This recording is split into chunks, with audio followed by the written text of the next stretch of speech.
Hi, my name is Dillon and I'm bringing you today's Cole Chevy tip of the day. Today's tip is a step-by-step guide on how to use your cruise control, so let's get started. Cruise control is an electronic feature that allows the driver to set their accelerator while they can take his or her foot off the gas pedal. The first step is to evaluate your driving conditions to make sure it's safe to drive. Now that you've checked your route's driving conditions, it's time to hit the road.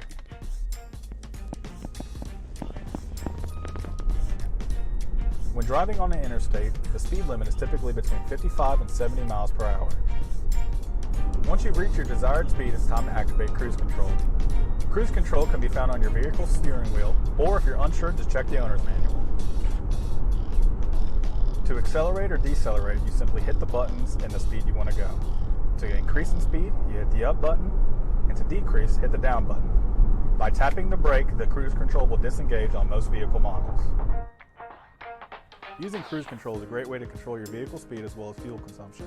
Be advised not to use your cruise control in icy or wet conditions, or if you're likely to suffer from driver fatigue. Thank you for watching today's Cole Chevy tip of the day. Be sure to check back next week for more helpful tips and tricks. And don't forget to schedule your next service appointment at www.colechevy.com.